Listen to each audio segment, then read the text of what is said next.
This is a Skeptic Frogs production. Fire. Air. Water. Earth. 8 years have passed since the Avatar's untimely end. With fear that the Avatar line may have ended, and with withering hope for the White Lotus to continue holding peace, the search for the next Avatar hastily begins. Jaeger, you are getting back to Mike's place. You see that the lights are for the most part turned off, but strangely enough, the door isn't locked. You don't see any lights on outside, and any of the front windows you don't see lights on, but you do see that there are some lights on in the upstairs. Like if you peek through the windows next to the front door, you can kind of see that like the hallway light for the second floor is on, which you know is the dorm rooms. Like that's where all of you have your rooms. The door isn't locked, but you would assume it would have been because it is very late with you getting back.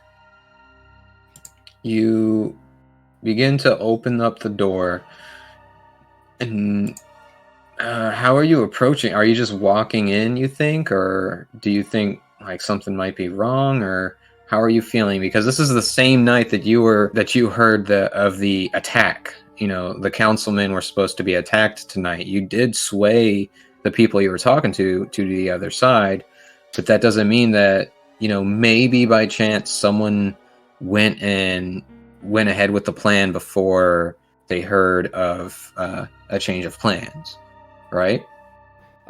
Yes, Jaeger, I think would take caution. He would be very sneaky. Okay. Okay. Go ahead, Jaeger, and roll for some stuff. Okay. 18 plus 8. That's like 26. Okay, yes. That number. Okay. All right, so you begin to sneak your way up the stairs. Not a sound coming.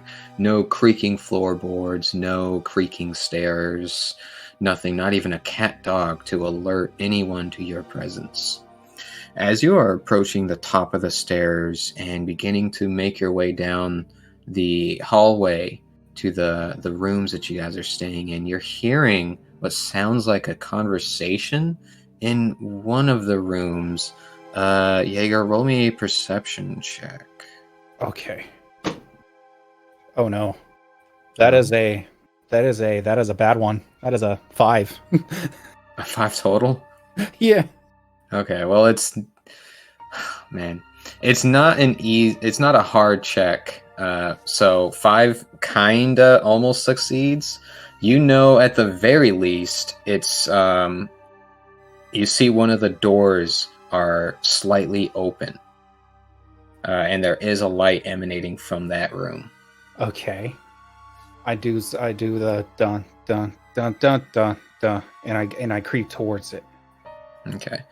The closer you get to the door, the easier you are able to hear two voices in this room. You hear Vana, who sounds like half awake almost, and you hear Torque. Whoa, Torque's here. Yeah, he made it pretty quick too, because you only called him last night. But inside you hear, I mean, you're jumping in the middle of this conversation. Right.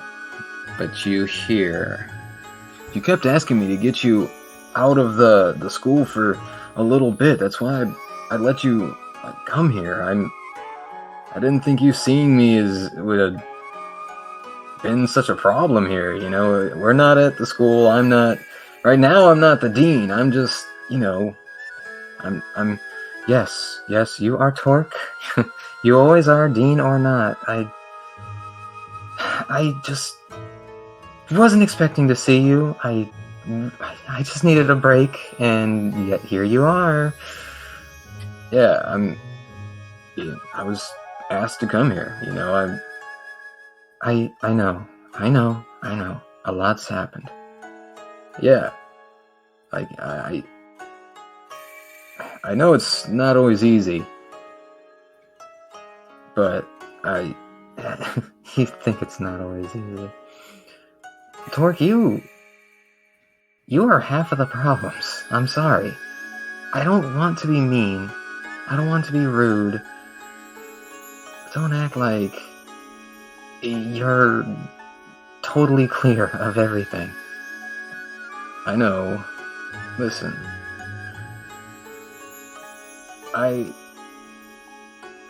Is Z with you? I mean, yeah, she's like... Of course she is, of course. Listen, hold on. You think something's between her and me? Listen, Vana. Z's my right-hand man. Like, I can promise you, nothing's going on. It's, like, especially after seeing you, it's kind of been weird trying to move on with anybody else. I just... You know... Well... Yeah, I do. I do know. She's here to make sure that I can still keep in touch with the White Lotus, and, you know, honestly, if it weren't for her, I probably would have lost my job by now. Yeah, especially with the way you do it. I mean, there's a reason Shang doesn't like the position and how you run it. Yeah, but that kind of stretches beyond just, like, me being me. If you say so. Anna, you know the biggest reason I came by is just... I've missed you, you know? It's been... about 8 years? Yeah. Wow, I didn't think you would, have that end. Yes, well, Torque, everything that happened was a little bit serious. There is no reason I would just willy-nilly forget. I'm not like that. I'm not saying you are. Then what are you saying? Look,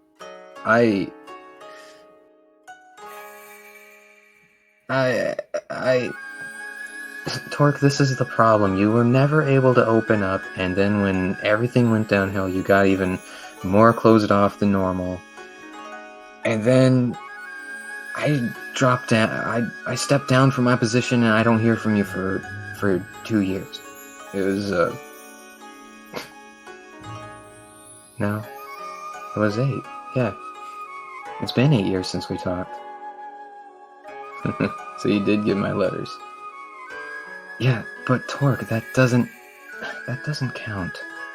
I'm sorry. I understand you were trying. But you were trying when it was too late and it stopped mattering. You can't just leave when...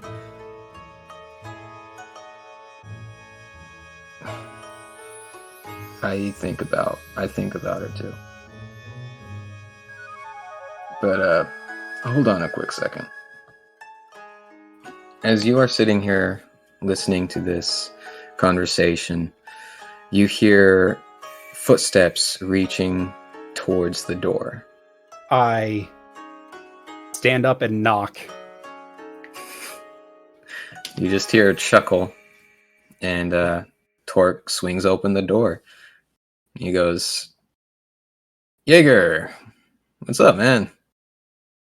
Not a lot. You're here early. I came as soon as I could. Like, I don't... You can see, like, there's visible fluster in his posture, which is a little unusual for him. You haven't known him very long, but he's always been very, like, uppity up and just cocky. And Yeah. he has, like, a genuine flustered vibe that he's just, like, pouring out of his body right now. And you see Vana is sitting on her bed, in her nightgown, of course. They seem like they were sitting across the room from each other. He was by the desk, she was by her bed. And she sees you and goes, oh, Jaeger, hey, the other guys, I was half asleep when Kevin was telling me. He said something about they went to go to Air Temple Island. What are they? Did they tell you what they're doing there? Honestly, sweetie, I can't remember. I was asleep. I would have been asleep still if it weren't for this guy banging on the door. Well, I mean, I'm not gonna just barge in. Torque, the lights were all off. Everyone was asleep. That was a player Oh. laugh, not a Jaeger laugh. Well, I mean, like, how else am I supposed to get the door open? Sure, you guys are sleeping. I'm not gonna wait outside for 6 hours. But, yeah, Jaeger, what's up? You wanna come inside, or what?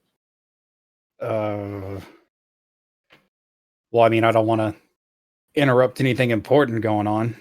I mean, you already heard half of it, so it's cool. I don't really care. You guys do your thing. But listen, Yeah? there's the problem has now doubled. It's not just the president anymore. Hmm. So it's a good thing you're here. Yeah. Hey, give me 1 second. Could you wait out in, like, I don't know this house. Jaeger, could you wait by the, in the den, please? Sure. Yeah, he's just gonna go to the den. I don't know if he's gonna stay there. I don't think he would stay there. Okay. So you wait for another about 5, 6, 7, 8, about 10 minutes until Torque finally steps into the room. And he's like, man, this is a pretty big place. I got lost a couple times. Took the wrong turn. Yeah, it's not really my style either. Yeah, I mean, if you saw where I grew up, jeez. You had a home? I mean, yeah, like everybody has one way or another. I think you have some sort of philosophical point there. Yeah, I guess I did. And he walks over to the liquor cabinet that he could clearly see through the fireplace that was lit. Grabs himself a couple glasses, gestures if you wanted any. Jaeger accepts. All right, so he pours you a glass, pours him a glass, and he sits down on the really comfy, almost would have been Lazy Boy if it were this world chair, and just sits across from you and is like, so tell me, what's up? So the Bender Revolt group is split into two different parties or factions. The Earth faction, the one that Taro is off with, they're the ones who are planning to kidnap El Presidente. The Fire Nation wanted to kidnap the councilman tonight, but I managed to postpone it to tomorrow so I could think of a plan. That's really smart. Yeah, there was no way in hell we could have let them do anything tonight. We need to get things in order for that. Yeah, which is why I'm relieved that you're here. I mean, I came as soon as I could. You told me that you guys needed help and you were down Taro. Like, the group needs an earthbender. We need the rock. So, what's this other group trying to do? The Fire group? Yeah. They're trying to kidnap the councilman during the chaos of the Earth Kingdom. Not Earth Kingdom, but the Earth faction's kidnapping. Right. Okay, so there's a double kidnapping. All right. How many men are on the council? I believe there's... Correct me if I'm wrong, DM, but there's 6. Jaeger knows that there's 5. You may be including the president, but he's not included on council. Okay, yeah. There's 5 councilmen. All right. Are any of those benders? Jaeger doesn't know. All right. I'm uncertain. I know one of them is working with technology suits that give people chi blocking and airbending, or not airbending, but bending elements for the military. I think, or now that I think about it, one of them I'm pretty sure might be a firebender, or at least he wore the garbs of one. Okay. All right. Well, you were saying something about military, so I have no doubt that the military is going to be there. Yeah, there's going to be military there. I mean, that sounds pretty airtight then. Like, regardless on these kidnappings, you got chi blockers and people with, would you say, bending suits? Like, I don't see any problem. I don't see anything coming through. I'm not worried about stopping the kidnapping. I'm worried about the consequences, like of how many people are going to get hurt and how it's going to make us look. Yeah. No, that makes sense. Well, you can knock two birds out with one stone with that idea. How's that? Be the citizens' protectors. That's what we want to do. The way listen, the way it sounds, we've got one faction that is after the president and one faction that's after Congress. You guys could be the in between, the net to keep the citizens from getting hurt. Right. So the military. Go ahead. Are you saying that we disregard the council and the president and focus on the civilians? I mean, to be honest with you, have you ever fought a chi blocker? If you're saying that the military has chi blockers, I don't think that's going to be a big issue.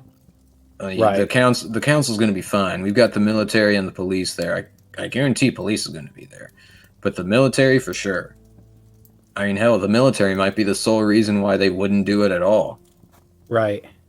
The focus shouldn't be on the safety of the council and the president. It should be on the people. We're here for them. At the end of the day, like, we're talking to the council to get a school here, yeah, but we're not here to protect the council. We're here to protect the people. I think I can live with that. Yeah. And he reaches to clink his glass against yours. I'll do it. I should have done this from the beginning. I shouldn't have taken a couple drinks. That was my bad. That's all good. Yeah, man. But you doing all right? About as good as I can be. Yeah, I guess that's fair. I'm sorry. I'm. He kind of like raises one of his feet and like wiggles it in front of you. He's like, "Sorry, I'm kind of doing one of those earthbender things. I could feel something was wrong with you."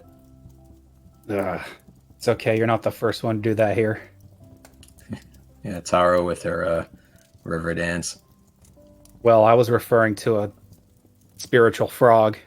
A what now? Yeah. Oh, that sounds like fun.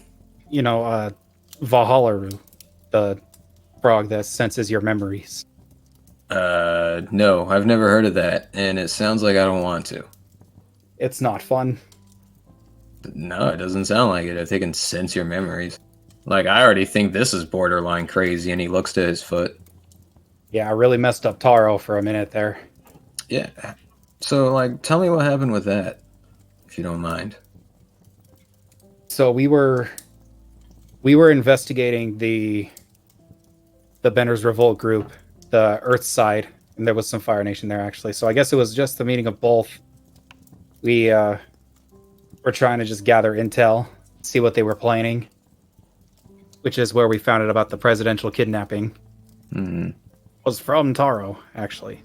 She beat up this other earthbender, and then she went up to see the lady who turns out to be her sister. Wow. Yeah. Small world. Small world, yeah. That's crazy. And then Taro decided that she wanted to work with her sister. I'll be damned. All right. Well, it sounds like it's a path that she wants to take. So I hope she's happy with her decision. We're gonna get her back. Yeah. I think the best thing is to get her back when she's ready for it, though. You don't want to force someone into something if they're not ready. I mean, look at your airbender friend. Yeah, everybody on this team's so complicated. And listen, about the stuff you're hearing with Vana and me, like, at this point, you already know we've got a past, So, like, I'm not gonna get into the details, but like, just kind of keep that between us, Yeah, don't worry. I'm not gonna tell anybody. It's not my secret to tell. All right. Good. And But you didn't hear it. Yeah, what's up? Let me give you some advice with that, though. If I'm allowed to. If you'll take it seriously. Sure. I can't promise I'll take anything seriously, but I'll listen. Let her know. Your time is fleeting, and so is hers. I wish it were just that simple, man. I refrained once. My father set her on fire. That's rough, buddy. Player. Why? I had to. It was like the best moment. It was the best moment. Tomorrow's absolute chaos. Tomorrow's going to be absolute chaos. We don't know what's going to happen. I have no idea. Like, I've been through a lot of stuff. Like, a lot. Where's Shang? Like, his wisdom would be pretty good on this, too. Your guess is as good as mine. Leave it to that old bastard. Leave it to the old man. You like him as your teacher? Yeah. Yeah, I do. That's good. He is a good teacher. Make sure you're a good pupil to him. He's a good guy. I know he hates my guts. Dude, I admire that man. Yeah, what is up with you two? Roll me a persuasion check. Okay. I got a natural 20. Oh, okay. All right, fine. I guess it's about time people know this. Oh, yes. Jaeger exclusivity. He's like, just between you and me. There's, back when I first joined the White Lotus, I was, 20, maybe 22. I was in a group with Shang. We were going out on a mission. We had to infiltrate... I can't remember what it was exactly, because it's been a long time. I just remember, like, the big stuff that hit, that was impactful, you know? We were helping Cora do something that she needed to do. One of our people ended up getting captured. And I was young, I was stupid, and I was naive. And Sean kept saying that it was in their best interest if we play patient and let it play out. He's worked with this person before a lot, so he knew what they were capable of. I'm a strong believer in no man gets left behind, well, woman in this case. So when everyone else went to rest, I couldn't sleep. That's one of our guys, you know? How can I sit there and just, you know, let our person get captured? You know what I mean? I do.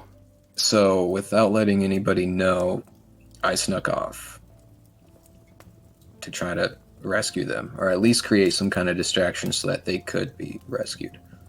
And he looks at the bottom of his glass and looks at you and pours himself more, gestures if you need any more, and then continues after a long drink and another refill. And he just goes, phew. It didn't go according to plan. And they were an easy target. Captured, they can't move to protect themselves. I was spotted because I was stupid. And I was the only one that made it out on that. We lost someone that day. Do you think you told that person everything you wanted to tell him? I didn't get the chance. So I guess that should kind of... Oh, God. We're talking over each other. No. It's got to be the drinks. It's got to be the drinks. But, you know, I didn't really get the chance to work with them all too often. And she was a good person. She was an airbender. A really good airbender. Not as good as Go, but, I mean, let's respect the dead. She was skilled in her own rights. Shang never let it go, though. He couldn't find himself to forgive me for getting one of us killed. Well, I guess it just goes to show You gotta let people know how you feel. Because you don't know when the last time you're gonna talk to them again is. I could say the same for you, man. So, let me ask this. I obviously know you're a part of the Surtur clan. I mean, I saw your paperwork and I see the scar. How do you feel about them being still out there? It angers me. I thought I got rid of them all. But now it seems like I've only made them more powerful. Yeah, I mean, they're a problem.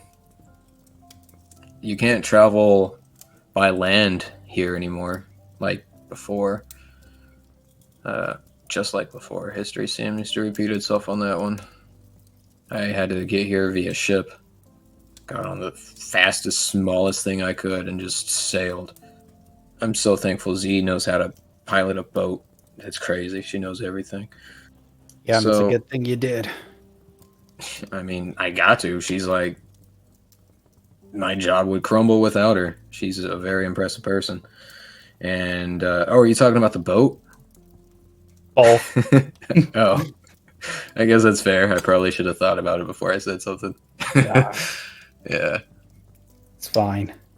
So, what are you going to do if you see him again? See who? The Surturs. I don't think I can bring myself to show mercy. I mean, I guess that's fair. I'm not judging. Hell, I'm not talking to you as a dean right now. This is just man to man, so like I don't care. I mean, Shang isn't going to be happy about it. But I'm a design of theirs.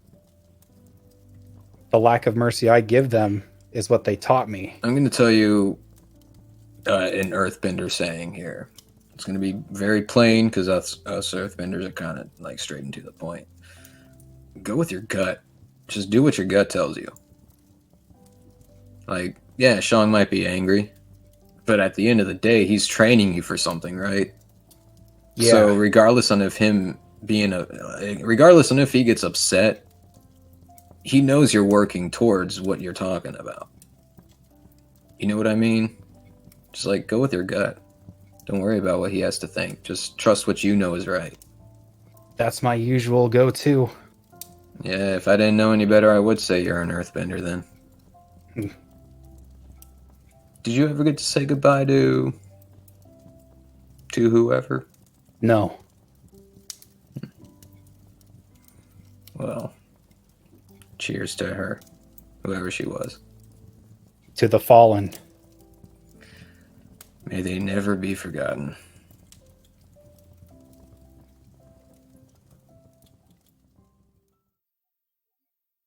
It is afternoon. An old man, dressed in fire sage robes, has been patiently waiting as he saw Taro and a friend leave the library. Even seeing Yang and Kevin earlier in this place, he tries his best to keep hidden for his mission here. After a passing of time and the slow fall of the sun, he makes his move inside. Shang enters the library. The sounds of the city outside get encased behind the door shutting behind him. The perfume of pages turning and the books lining the shelves fill his nose as he walks up to the front desk. An old woman sits behind it without even noticing him, though there seems to be a look of familiarity in his face. He pauses briefly before saying, "GG." She freezes on the page of the book she was reading. "I haven't been called that nickname in a long time." She looks up to see a small tear escape Shang's blind eye. "Shang, is that you?" "Good to see you are still alive and kicking." "Oh, Shang, you give me too much credit." He stands, realizing the wheels attached to her seat. He simply nods, a serious expression crossing his face. She smiles warmly, and ignoring the darker tone he is setting, she says, "If only you had come sooner, Fatima would have been happy to see you." "Where is she now?" Shang asks, with an air of regret. "Oh, She's passed away just a few years ago. Don't worry though, Shang. She always knew you were destined for great things and had a path you had to follow. We were raised in too strict a household for you at the time, and your drive couldn't have been satisfied here, Gigi says with a smile. Shang reflects on that time in the past and where he was. He remembers the day he met his student, the day he was in Omashu, 3 years ago. What of mother and father? Were they? They were worried for a time. That was until we were told you joined the Order of the White Lotus. Quite impressive at a young age. I always knew you were very talented. She chuckles as Shang smiles. A brief pause hangs in the air between the two siblings before she finally sighs and says, "But I know you just didn't come here to catch up. Tell me, Shang, what brings you to the library?" He finds himself and sets a serious look back on his face. "I've come looking for any newspaper records you may have here from the Fire Nation. Preferably records from the last 10 years. She nods, knowing Republic City being an epicenter of information and unity for the nations. She gestures over one of the librarian assistants, who begins bringing over an empty book cart before stopping. Yes, what can I do to help?" A young man with a clear Fire Nation descent stands before Shang. It takes a second before they both recognize each other. Helped along by the council pin adorned under the librarian vest he wears. As the two stand shocked to be face to face, Gigi smiles warmly and says, "Oh, goodness, Roden, I'd like you to meet my younger brother, Shang. Shang, this is my great-grandson, Roden. He reminds me a lot of you, helping out where he can. He's also on the council here, and is a better firebender than I was at his age. I'm very proud." She then informs Roden of what Shang is looking for, and nudges the two away from her desk. They keep in relative silence as Roden leads him to an archive area of the bottom floor library. Before reaching their destination, Shang breaks the quiet. "You are aware you're being manipulated by those in council, aren't you?"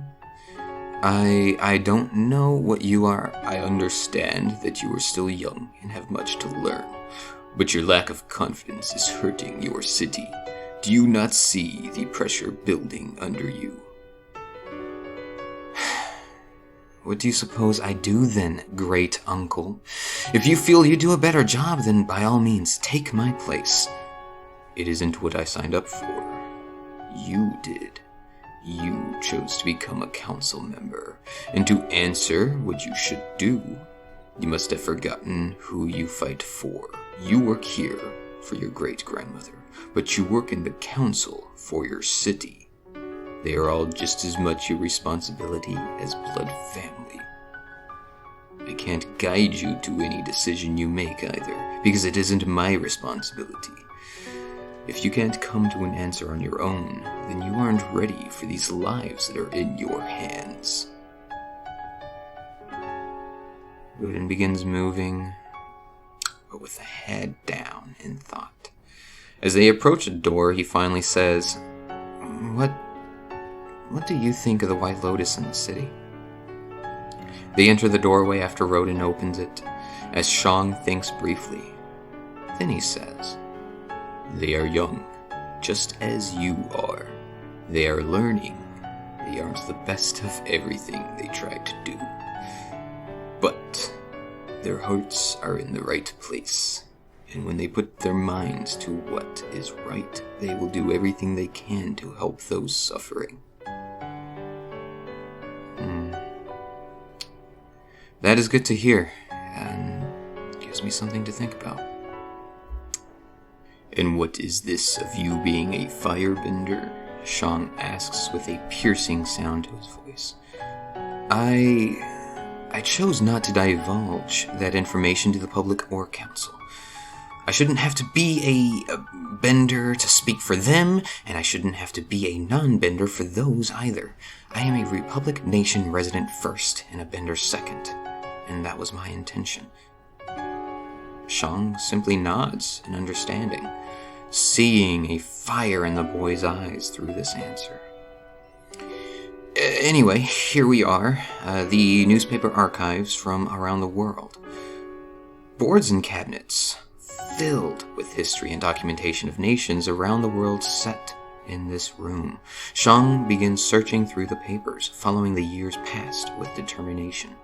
Rodin watches deep in thought until he shakes out of his own mind and asks, "So, what is it you're looking for?" Annoyed, Shang responds, "There is someone I've been searching for that's led me here. My White Lotus School doesn't have the archive and resources this library has."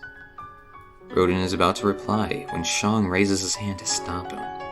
He stands frozen, looking over a newspaper cover released in 218 AG, 7 years ago. Rodin looks over Shang's shoulder to see an image of the Fire Nation royal family. Fire Lord Zara sits in the center of the photo with her 1-year-old baby boy in her arms. Her husband, Lord Avon, warmly has his hand on her shoulder behind her. To her left is her older of her 2 sons, dressed in the highest fashion that a young 12-year-old child prince would wear, and to her right is her oldest child of the 3, an 18-year-old princess with a stern smile. And even in the black and brown print, you still very much can tell a familiar golden fire in her eyes. Shang reads the small description of the image, freezing at the name of the Fire Nation princess. "I knew I recognized your eyes, Princess Solara."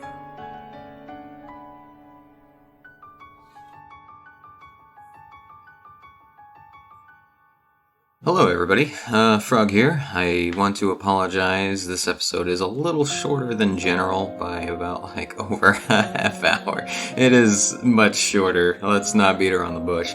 But this is just simply because, due to the audio issues that we've been having these last few episodes with things being just missing and flat out not recorded, stuff like that. It's kind of what led us to this situation. I don't have any other bonus scenes for you guys, so just understand that this little bit here is just closing it out before the finale. This next episode, the next, 3 episodes, give or take. I'm still in the process of editing, so I don't know how many exactly it's going to be. But the episodes following this are going to be the Book 1 finale, To Search. So, keep an eye on that this week, because this is such a short episode and I'm kind of already halfway through editing something for you guys for the next episode. Think of it more like a bonus episode, like I've done before with the prelude with Korra. So this is going to be somewhat like that, which means you won't just be getting this episode this week, but you should be getting an episode next week as well. Following back up into that weekly schedule thing for this finale. Also, in the meantime, keep an eye on the We Roll Dice Discord channel, which will be in the description below. There will be a section dedicated to the Skeptic Frog Inn, aka us, Dicebenders D&D. We'll be releasing some of our players' favorite scenes, favorite moments throughout the series, or at least throughout Book 1, leading to the finale. Just kind of give like a big refresher as to just the dorky shenanigans that we've been through. Hopefully that's exciting. If you have a favorite scene that you would like shown as well, feel free to join that Discord, as well as let us know in the Dicebenders chat in We Roll Dice. That way we can have it shared onto there as well. With all that being said, I really don't have too much else to say other than, I guess, the final credits. This is a homebrewed D&D 5e live-action playcast using class models that were based and built by Skeptic Frog using the Elementor classes version 3.1.0, I think was the one that we used for these episodes. The World of Avatar was created by Bryke, published by Nickelodeon. All credits for music and sounds will be found in the show notes. Subscribe for more shenanigans, yada yada yada. Also follow us on Twitter, Facebook. Again, join that Discord. We Roll Dice. It's a great place to go. A lot of fantastic people and a lot of other great podcasts to be a part of. You'll be seeing a lot more interaction there as well with these podcasts. I don't really have anything else to say, so I will just send you guys off to some good old shenanigans and just, if it's your birthday today, happy birthday.